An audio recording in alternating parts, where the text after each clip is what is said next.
Hai, namaku Ella. Selamat datang di series Homemade Branding episode 1. Di video kali ini, aku akan membahas gimana caranya bikin brand untuk kamu yang baru belajar bisnis, yang mau bikin brand sendiri dengan modal perkiraan di bawah 20 juta. Banyak orang mikir, kalau mau bikin bisnis, jualan dulu aja, gak perlu branding-brandingan, orang masih ngerintis. Di sini aku ingin menyampaikan penjelasan kenapa opini seperti itu bisa terjadi. Seringkali opini ini terjadi karena anggapan kita soal branding yang kurang tepat.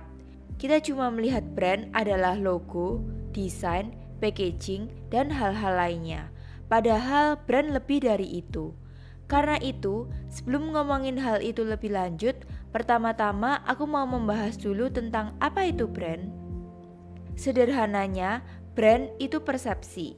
Apa yang kita ingat kalau ngomongin Nike, mungkin bisa jadi logo Swoosh-nya, bisa jadi sepatu Air Jordan-nya, atau bisa jadi kita ingat tagline Just Do It-nya.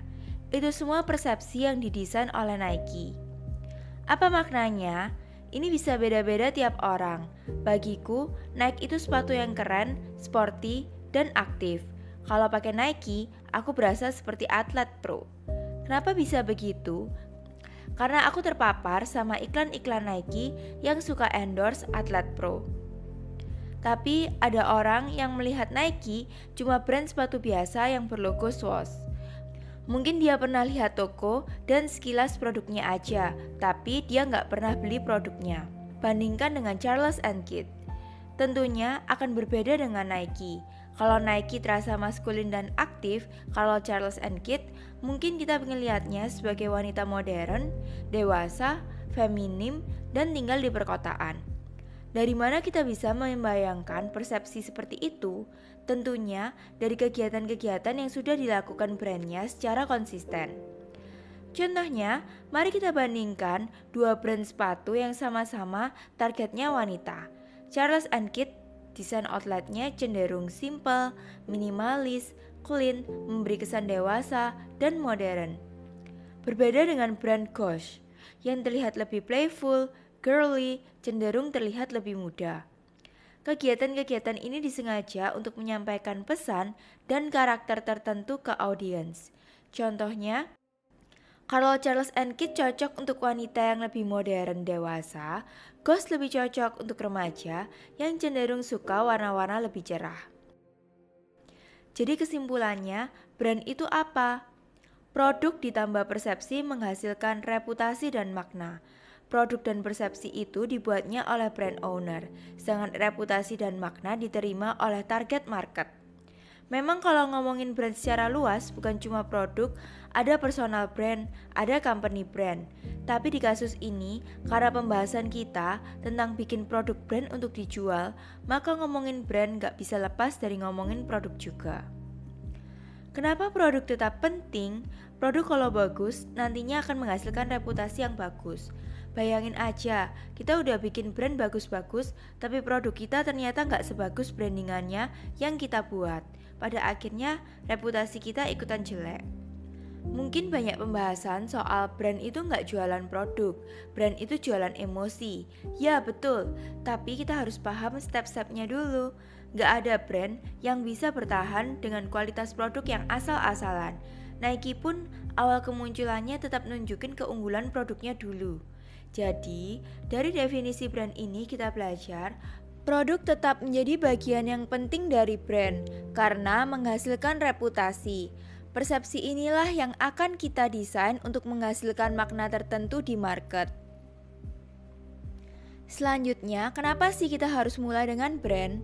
Kan kita belum punya budget nih, kan kita nggak tahu ke depan bakal jalan apa enggak nih. Kenapa nggak kita langsung jualan aja? Jadi gini, pernah nggak kamu ke suatu tempat makan, mie ayam misalkan? Mungkin ini cuma abang-abang gerobakan, tapi mie ayamnya ini enak. Abangnya juga punya banyak pelanggan, tapi dia ini gak punya nama brand. Jadi ada yang nyebut dia dengan nama mie ayam Pak Agus, karena bapaknya namanya Agus. Ada yang menyebutnya mie ayam biru, karena gerobaknya tenda biru. Ada juga yang nyebutnya mie ayam kayu manis, karena biasanya mangkal di jalan kayu manis. Nah, karena abang itu nggak mendesain brand untuk dagangan dia, makanya orang-orang punya persepsi sendiri-sendiri untuk bikin nama brandnya. Branding nggak branding pasti bakal ke branding. Meskipun kita nggak nge-branding bisnis kita, pada akhirnya orang lain yang bakalan nge-branding kita. Daripada begitu, kenapa nggak kita aja yang mendesain persepsi buat mereka? Nah, berikut ini manfaat kita bikin bisnis dengan brand. Yang pertama, memudahkan orang mengingat nama bisnis kita. Ini yang aku ceritakan di kasus tadi, soal jualan mie ayam. Dengan adanya brand, orang akan mengingat bisnis kita, baik dari nama bisnisnya, logo desainnya, dan pesan komunikasi yang kita sampaikan. Kedua, menciptakan diferensiasi di pasar. Anggaplah kita masuk ke pasar yang sudah jenuh, contohnya fashion untuk wanita. Sekarang brand fashion udah banyak banget, mau apa aja ada.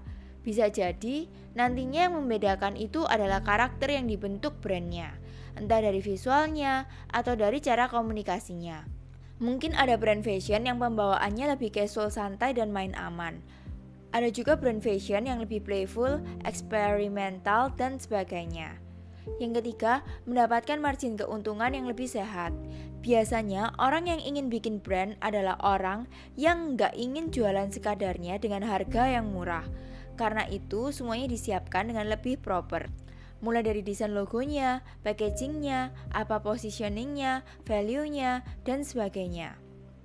Di episode ini kita baru membahas satu hal paling dasar, mindset tentang brand. Di episode selanjutnya kita akan bahas tentang mencari ide bisnis yang realistis.